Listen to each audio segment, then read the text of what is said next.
The world lost a musical giant last week, Quincy Jones.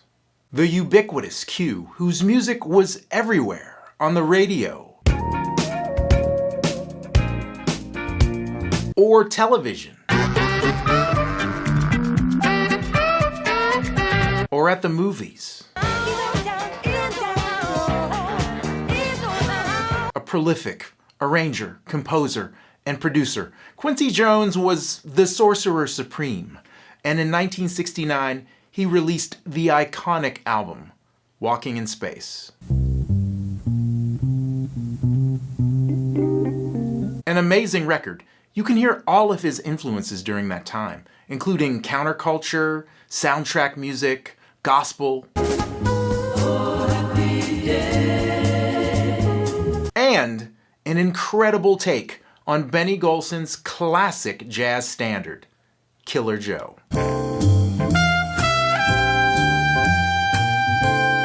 And I'm here to tell you, this might be the greatest 5 minutes and 12 seconds of walking bass you'll ever hear. The bassist? A 43-year-old Ray Brown, who during this time was an in-demand session musician in Los Angeles. That year alone, he also made records with Jose Feliciano, Ravi Shankar, and James Brown. This bass line, it's everything, and I'm going to show you 4 reasons why. Number 1, that beat. The quarter note is as wide as a Mack truck, and it sustains all the way from the beginning of one beat to the very beginning of the next.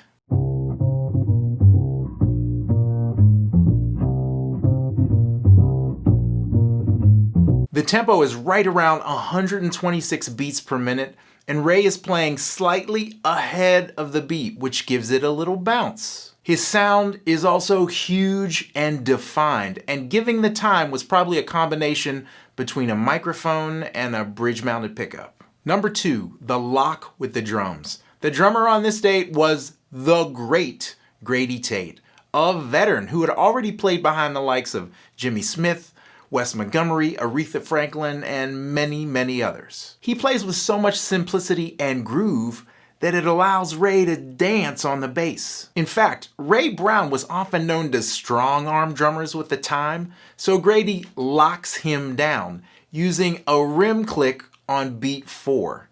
Listen.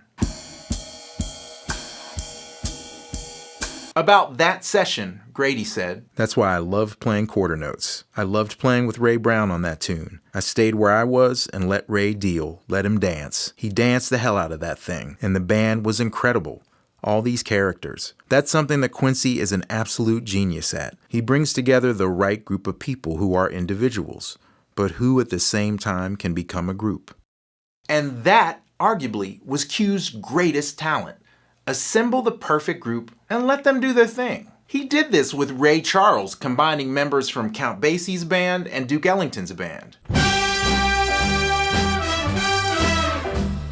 And he did it later with Michael Jackson by combining members of Toto, Rufus, and the Brothers Johnson. Where did you come from, baby? Number 3, note choice. The song Killer Joe is mostly 2 chords. And Ray is playing mostly the root of the chord on beat 1, but his note choices are beautiful and linear. He also uses melodic sequences effectively through the whole tune.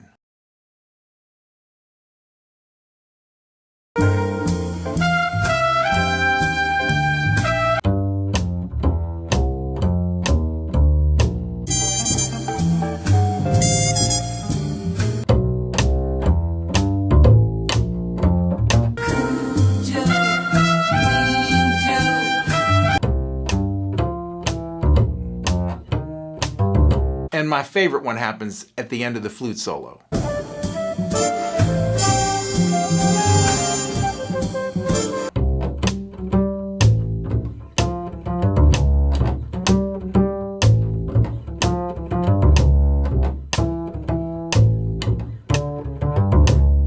amazing. Number 4, his creativity. Let's remember, he's improvising this bass line, and his choices during the song are impeccable. Like how he jumps to the upper register to start the flute solo.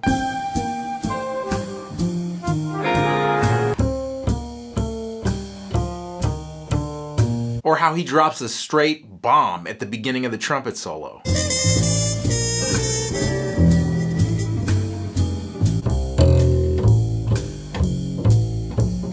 Or like how he completely lets loose when the vocal comes in.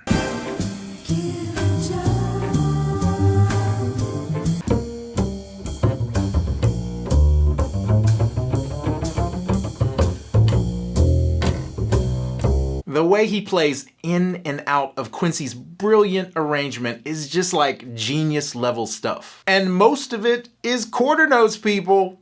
Quarter notes. And that's the secret to playing great walking bass lines. You have to care about the quarter note. You have to study the quarter note. You have to practice the quarter note. You have to live for that quarter note. Just like Uncle Ray did.